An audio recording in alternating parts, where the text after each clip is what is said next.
Example on an existing property that you're doing to increase income? Yeah, so I actually it's an existing triplex in Welland. And so there's a 1-bedroom unit that became vacant a year and a half ago, which is quite some time. We end up having to go through committee of adjustments to get approval on a variance on parking prior to getting our permit approval. And that is a process that takes some time. And I didn't want to put anyone in the property during that time because firstly, I didn't want to have to displace them later. And second, even if they're in agreement and say that's okay, it fits my timeline, when the push comes to shove, it probably doesn't and you have a problem. See it all the time. Tenants are never happy with those situations. No, so it wasn't supposed to take a year and a half, but it did. And, again, it is what it is. So now we've got permit approval and we're going to split that unit into 2, I'll call them micro units. They're bachelors. So about 260 square foot each. Mm-hmm. And so they're going to be quite small, but for me, again, I think... That is small. It is small. So not small as your rooming house, but... but we're going to do what we can in terms of functionality. And again, that type of unit is intentional on my end. We have people who even are working or are on a fixed income, and that could be anyone from social assistance to retirees. I mean, that could be, just anyone in that demographic or someone who just really wants to keep their housing costs low. And I mean, you pay more than what I would rent these out for. You pay more than that to live in a motel room because you can't find access to housing. We have such a shortage of this type of housing. So, so I'm really looking forward to going. And on top of that, it's really going to improve the cash flow for the property, right? So something that currently is cash flow negative because of the interest rates and whatnot that are there at play, once this renovation is done, will now be at least maintaining itself, if not cash flow positive. Love it. So so triplex to fourplex. Triplex to fourplex, yep. And it's within the existing envelope of the building. I did explore a little bit having the carriage house in the back, but that's a big budget. It's still a little bit of a newer concept in Welland. I think some people are doing it. Forgive me, I can't remember who. But it's new enough that I just felt that, especially with the neighbor that I have, who's a little difficult and vehemently opposed my application to the committee to even get this done. I just didn't think that was a good fit for this property. So. I love the Nimbys. Yeah. I think that Nimbyism at some point will be considered socially unacceptable at some point. This is the same person who, this neighbor, he called me an absentee landlord on our first meeting. It was really great. It went super well. While in the same breath admitting that he has rental properties elsewhere.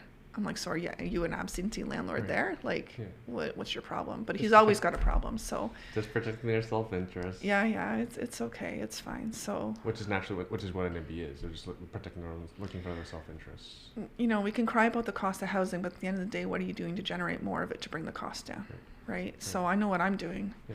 Well, they are too. They're just opposing yours. Yeah.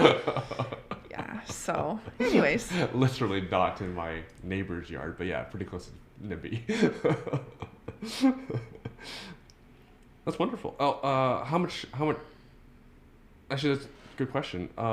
What's going to cost you to convert the 1 unit to 2? I'll peg it around the 100,000 or so mark, depending on some variables. It's got to be around there because we're going to have to dig up the line coming into the house. We have to increase the size of that. We are going to... Sorry, is that hydro or water? That would be water. Right. Okay. Water. So so the line that's coming in currently isn't big enough, so we'll need to do that. We'll need to, of course, run all the stuff inside. There's going to be some fire requirements that we're going to have to meet. We are going to... I want to have both of the rental units separately metered on hydro. Currently, it is separately metered in all the units in the building, so I want to continue that, so at least a person can have their own hydro and be responsible for managing that. So I want to do that. And then it's going to be the cosmetic stuff inside and buying appliances and things like that. So so even though the units are smaller, there's some things that are just going to cost a certain amount because they're going to cost, and then the rest is subject to what we do, how we finish things. But with the space being so small, I think it'll be pretty manageable. And these are bachelors, so they get a kitchen and a bathroom. Yeah, so in the kitchen, so they'll have a bathroom. The bathroom will have, I believe, shower only. They will have ensuite laundry. Pretty sweet deal. Yeah. And then what do you think you can generate in terms of rental income? Well, sorry, what was the rent? What would market rent be for that single unit if you left it as is? If I'd left it as is, I'd say probably 11 to 1200 plus hydro. And then what do you think you can get going forward?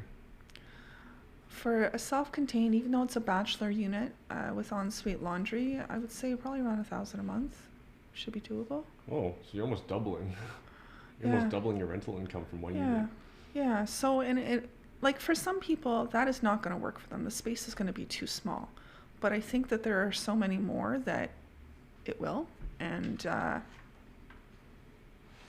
I wouldn't even necessarily, even if I could, probably try and push it beyond that. I'm okay with it being more in the affordable range to have our better pick of tenants, of course, which is always important. And I mean, the math will still work, right? So unfortunately, we'll be under rent control because it's in an existing space for a rental unit. But we'll see. I mean, I'll reevaluate it at the time. That's what I peg it at.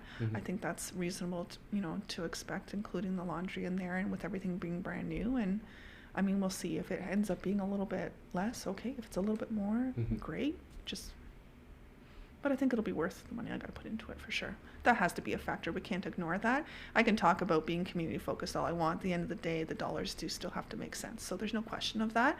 I think that too many people not paying close enough attention to it, and at times I've been guilty, but that's how they really get themselves into trouble. And now when we have rising rates, managing costs, you have very limited levers you can pull to address that, right?